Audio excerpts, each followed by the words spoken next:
نے مہینوں میں تمام مہینوں پر رمضان المبارک کو فضیلت عطا فرمائی ہے۔ آپ رمضان میں جب کوئی نیکی کرتے ہیں تو پورے سال کی نیکی ایک طرف اور رمضان کی نیکی ایک طرف، کئی گنا اجر اس کا بڑھ جاتا ہے۔ اسی طرح سے اللہ رب العزت نے پورے رمضان کو بھی ایک جیسا نہیں رکھا، بلکہ اللہ نے رمضان کے آخری عشرے کو پچھلے 2 عشروں پہ اللہ نے فضیلت دی ہے کہ رمضان کے آخری عشرے میں عبادت کا ثواب بقیہ 2 عشروں سے زیادہ ہے۔ یہی وجہ ہے کہ آپ صلی اللہ علیہ وسلم رمضان کے آخری عشرے میں شد میزرہ، امی عائشہ رضی اللہ تعالیٰ عنہ فرماتی ہیں تہبند کس لیا کرتے تھے۔ یہ کنایہ ہے عبادت سے کہ بالکل پوری رات آپ صلی اللہ علیہ وسلم عبادت کیا کرتے تھے۔ اور کمال کی بات یہ ہے کہ رمضان کے آخری عشرے کی جو 10 راتیں ہیں یا 9 راتیں ہیں، ان میں بھی پھر اللہ نے 9 کو برابر نہیں قرار دیا، بلکہ ان میں ایک رات ایسی اللہ نے بنائی جو پورے رمضان کی تمام راتوں سے افضل اور پورے سال کی تمام راتوں سے افضل، اور اس کا نام بھی اللہ نے خود متعین کیا کہ اس کا نام ہے لیلۃ القدر۔ قدر کا مطلب مرتبے والی، قدر و منزلت والی، اونچے مقام والی رات۔ تو یہ اللہ کی عادت ہے کہ جیسے آپ دیکھتے ہیں کہ مختلف قسم کی کمپنیاں مختلف پیکیجز نکالتی ہیں اپنی پروڈکٹ کو سیل کرنے کے لیے، لوگوں کو فائدہ پہنچانے کے لیے، خود پیسے کمانے کے لیے۔ اللہ کو ہماری ضرورت نہیں ہے ہماری عبادت کی، اللہ کو اس بات کی ضرورت نہیں ہے کہ ہم اس کی عبادت کریں تو اس کو کوئی فائدہ ہوگا، لیکن اللہ ہمیں فائدہ پہنچانے کے لیے، ہمیں عبادت کی طرف لانے کے لیے، ہماری تربیت کے لیے کہ یہ کسی طرح کسی بہانے آ جائیں۔ جیسے دیکھیں مارکیٹوں میں سیل لگتی ہے نا، چیزیں سستی ہو جاتی ہیں، کمپنی کا تو اس میں اپنا مفاد ہوتا ہے، تو غریب سے غریب آدمی بھی اس سیل کی وجہ سے سستے میں وہ چیزیں خریدنا شروع کر دیتے ہیں۔ تو اللہ تعالیٰ کا تو کوئی مفاد نہیں ہے ہم سے، لیکن اللہ ہمیں فائدہ پہنچانے کے لیے مختلف قسم کے پیکیج دیتے ہیں کہ آؤ رمضان کا ایک پیکیج ہے جس میں گناہ گاروں کو توبہ کی توفیق ملتی ہے، پورے سال کچھ نہیں کیا تو کچھ رمضان میں کر لو، پورے سال مسجد میں عبادت کی توفیق نہیں ملی تو چلو عمرہ کی آج تمہیں توفیق ملی، مسجد حرام میں عبادت کر لو، یہاں تو میں 1 پر 1 لاکھ تمہیں دوں گا۔ تو یہ جو اللہ کی طرف سے پیکیج ہمیں ملتے ہیں یہ اللہ کے فائدے کے لیے نہیں، ہمارے فائدے کے لیے، کہ ہم جیسے نالائق شاید ثواب کا سن کے کہ بھئی ایک نیکی کا ثواب بہت زیادہ بڑھا چڑھا کر دیا جا رہا ہے، تو جیسے مارکیٹوں میں غریب آدمی بھی وہ اس جو ہے پیکیج کی وجہ سے خریداری کے لیے پہنچ جاتا ہے، تو اسی طرح جو بھی آخرت کی لالچ رکھنے والے لوگ ہیں، اگرچہ وہ گنہگار ہیں لیکن اس پیکیج سے فائدہ اٹھانے کا اللہ ان کو موقع دیتا ہے۔ پورے سال کچھ نہیں کیا تو اب آؤ، میری طرف سے سیل لگی ہوئی ہے، میری طرف سے ایک نیکی پہ لاکھوں نیکیاں دی جا رہی ہیں، آؤ میری طرف اور اس بہانے کچھ عبادت کر لو۔ تو عقل مند لوگ اللہ کی اس آفر سے فائدہ اٹھاتے ہیں، اللہ کی طرف سے پیش کردہ اس آفر سے، اور اللہ کی اس رحمت سے فائدہ اٹھاتے ہیں۔ تو وہ رحمت کیا ہے؟ قرآن نے اس رحمت کو بیان کیا کہ یہ جو لیلۃ القدر کی رات ہے یہ اللہ کی طرف سے اتنا بہترین پیکیج ہے کہ قرآن خود اس کا تذکرہ کرتا ہے، لیلۃ القدر خیر من 1000 شہر۔ فرمایا کہ اللہ کہہ رہا ہے کہ کسی نے 1000 مہینے عبادت کی، جو تقریباً 83 سال بنتے ہیں، تو 83 سال کی عبادت کا اجر ایک طرف اور اس ایک رات کی عبادت کا اجر ایک طرف۔ آپ بتائیے کتنا بہترین اللہ کی طرف سے یہ اللہ کی رحمت کا معاملہ ہے، اور اللہ کی طرف سے یہ کتنا بہترین پیکیج ہے، تو اتنا زیادہ اس میں ثواب۔ اور اللہ نے بتایا کہ ایسی برکت والی رات ہے، 2 جگہ قرآن نے اس کا تذکرہ کیا، انا انزلناہ فی لیلۃ مبارکہ، کہ ہم نے اس رات میں قرآن کو نازل کیا اور یہ برکت والی رات ہے۔ ایک جگہ قرآن کہہ رہا ہے برکت والی رات، ایک جگہ قرآن کہہ رہا ہے قدر و منزلت والی رات، اور دونوں جگہ قرآن کہہ رہا ہے کہ ہم نے اس رات کی سلیکشن کی ہے قرآن کو نازل کرنے کے لیے۔ تو ایک فضیلت تو اس رات کی یہ ہے کہ اس میں عبادت کا اجر ہزاروں گنا بڑھ جاتا ہے۔ آپ 83 سال مسلسل عبادت کرتے رہیں اور اس ایک رات میں آپ عبادت کریں تو اللہ کی رحمت ہے کہ اس ایک رات کی عبادت کا ثواب 83 سال کی عبادت کے برابر ہو جائے گا۔ تو بہت ہی محرومی کی بات ہے کہ کوئی شخص اس رات کو سوتے میں گزار دے۔ اور علماء نے یہ بیان کیا ہے کہ جو بھی فضیلت والے دن یا فضیلت والی راتیں ہوتی ہیں ان میں جیسے عبادت کا ثواب بڑھ جاتا ہے، گناہ کا عذاب بھی اسی حساب سے کئی گنا بڑھ جاتا ہے۔ جیسے مسجد حرام کے بارے میں حدیث میں آتا ہے کہ ایک نماز 1 لاکھ کے برابر، لیکن قرآن کیا کہتا ہے؟ وَمَن يُرِدْ فِيهِ بِإِلْحَادٍ بِظُلْمٍ نُذِقْهُ مِنْ عَذَابِ السَّعِيرِ۔ مسجد حرام میں ظلم اور گناہ کا کوئی بھی معصیت جو ہے، گناہ ہے، اس کا عذاب بھی کئی گنا بڑھ جاتا ہے۔ اس لیے علماء کہتے ہیں کہ مسجد حرام میں ایک جرم وہ 1,00,000 جرموں کے برابر ہے، مسجد حرام میں ایک چوری 1,00,000 چوریوں کے برابر ہے، مسجد حرام میں ایک جھوٹ 1,00,000 دفعہ جھوٹ بولنے کے برابر ہے۔ تو صرف نیکی کا ثواب نہیں بڑھتا، گناہ کا عذاب بھی بڑھ جاتا ہے۔ اسی طرح علماء کہتے ہیں کہ رمضان میں جیسے نیکی کا ثواب کئی گنا بڑھتا ہے، گناہ کا عذاب بھی کئی گنا بڑھتا ہے۔ جیسے مسجد میں نیکی کا ثواب بڑھ گیا، مسجد میں اگر آپ جرم کرتے ہیں، گناہ کرتے ہیں، تو عذاب بھی بڑھے گا کہ اللہ کے گھر میں تم غلط کیسے کر رہے ہو۔ تو اسی طرح یاد رکھیے کہ لیلۃ القدر میں 3 قسم کے لوگ ہیں۔ ایک تو وہ لوگ جو عبادت کر کے اس رات کو قیمتی بناتے ہیں اور 83 سال کی عبادت اپنے کھاتے میں، اپنے اعمال نامے میں ڈال لیتے ہیں۔ ایک وہ لوگ ہیں جو محروم ہوتے ہیں، پوری رات سوتے رہتے ہیں، لیکن وہ بھی خوش قسمت ہیں کہ چلو عشاء کی نماز جماعت سے پڑھی، فجر کی جماعت سے پڑھی، کسی درجے میں ان کو بھی ثواب مل گیا، تراویح کی کچھ رکعتیں پڑھ لیں جتنی اللہ نے توفیق دی۔ یہ وہ لوگ ہیں جنہوں نے اس رات کو بہت حد تک ضائع کر دیا، لیکن خسارے والا کام انہوں نے نہیں کیا۔ خسارے والے وہ لوگ ہیں جو اس رات میں بھی گناہ نہیں چھوڑتے، ڈرامے دیکھ رہے ہیں، فلمیں دیکھ رہے ہیں، غیبتیں کر رہے ہیں اور عشاء کی نماز جماعت سے نہیں پڑھ رہے، گناہ کر رہے ہیں، فجر کی نماز جماعت سے نہیں پڑھ رہے۔ تو یہ بدبخت لوگ ہیں۔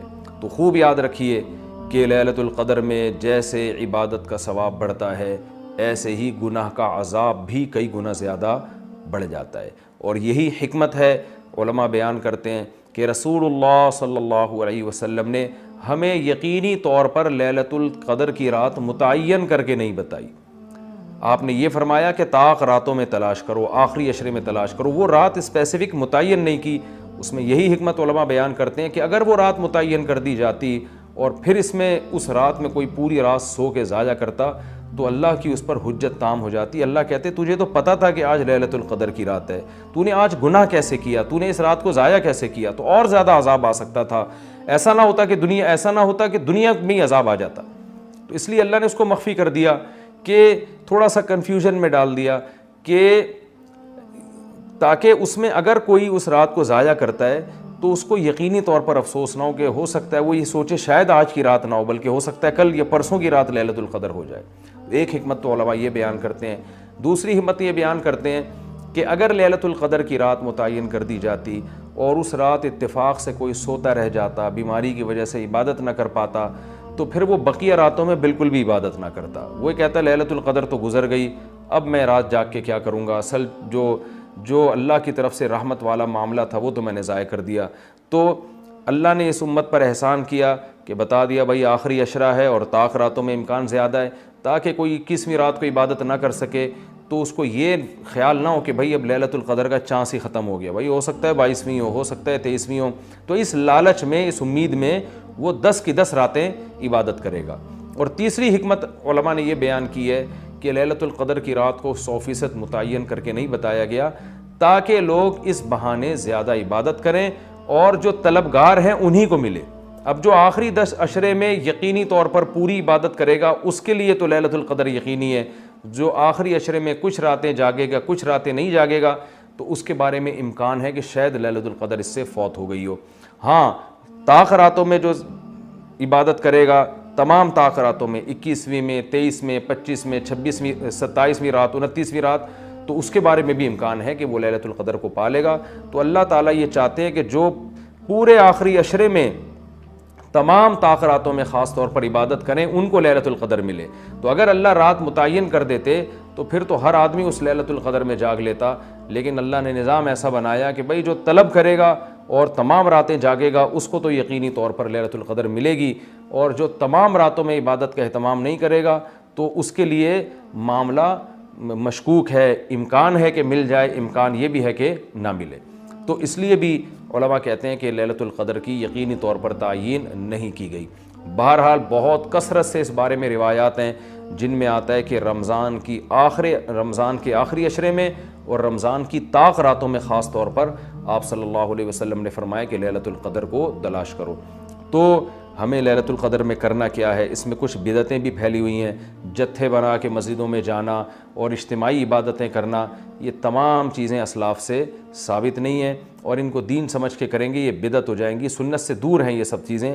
انفرادی عبادت ہونی چاہیے، نماز کا کوئی الگ سے مخصوص طریقہ ثابت نہیں ہے لیلۃ القدر کی رات میں، جو طریقے سے عام آپ نمازیں پڑھ رہے ہیں وہی اسی طریقے سے، یہ نہیں کہ پہلی رکعت میں یہ صورت دوسری میں یہ صورت، یہ تمام چیزیں لوگوں میں پھیلی ہوئی ہیں، یہ بدعت ہے، ان کا حقیقت سے سنت سے کوئی تعلق نہیں ہے۔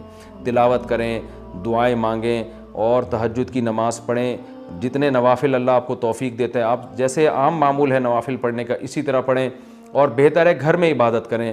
گھر میں اگر مشکل ہو رہی ہے تو مسجد میں بھی جا سکتے ہیں، لیکن نوافل گھر میں پڑھنا یہ مسجد میں پڑھنے سے زیادہ افضل ہے۔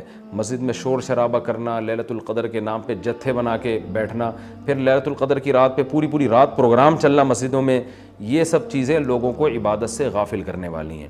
بیان بھی ہونے چاہیے مختصر، آدھا گھنٹہ ہو گیا، 1 گھنٹہ ہو گیا، باقی وقت عبادت میں لگانا چاہیے۔ دوسری بات یہ کہ اتنی کثرت سے عبادت کرنا کہ آپ کا دماغ ہی خراب ہونا شروع ہو جائے، نیند سے حالت خراب ہو جائے، تو یہ بھی ٹھیک نہیں ہے۔ کچھ دیر آرام بھی کرنا چاہیے تاکہ جتنی عبادت ہو وہ طبیعت میں نشاط کے ساتھ اور فریشنس کے ساتھ ہو، آپ اس میں ٹینشن میں نہ آ رہے ہوں۔ اور ایک اہم بات یہ بھی ہے کہ اصل عبادت گناہ چھوڑنا ہے۔ آپ صلی اللہ علیہ وسلم نے لیلۃ القدر میں ہمیں جو دعا سکھائی ہے اس دعا کا مفہوم بھی یہی ہے۔ صحیح حدیث میں دعا آتی ہے کہ لیلۃ القدر میں یہ دعا مانگو، اللہم انک عفو تحب العفو فاعف عنا، اے اللہ تو سراپا معافی ہے، معافی کو پسند کرتا ہے، ہمارے گناہوں کو معاف کر دے۔ تو اس سے پتہ چلتا ہے کہ لیلۃ القدر میں نبی ہمیں یہ سکھا رہے ہیں، یہ سمجھا رہے ہیں کہ گناہوں سے توبہ کرنی ہے، معافی مانگنی ہے۔ ظاہر ہے جس جرم سے معافی مانگی جاتی ہے تو اسی بیس پہ مانگی جاتی ہے نا کہ آئندہ آپ چھوڑنے کا عہد کر رہے ہو۔ آپ نے کسی کا دل دکھایا، کسی کو ٹینشن دی، اب آپ اس سے سوری کر رہے ہیں، وہ کہتا ہے ٹھیک ہے آئندہ ٹینشن نہیں دینا، آپ کہتے ہیں دوں گا تو میں آئندہ بھی تمہیں ٹینشن، تو وہ کہے گا پھر یہ تو معافی نہیں، یہ تو معافی کے نام پہ مذاق ہو گیا بھائی۔ تو نبی جو ہمیں دعا سکھا رہے ہیں اس میں اصل بتا رہے ہیں کہ لیلۃ القدر کی رات میں اللہ سے دعائیں مانگ کر توبہ کرنی ہے۔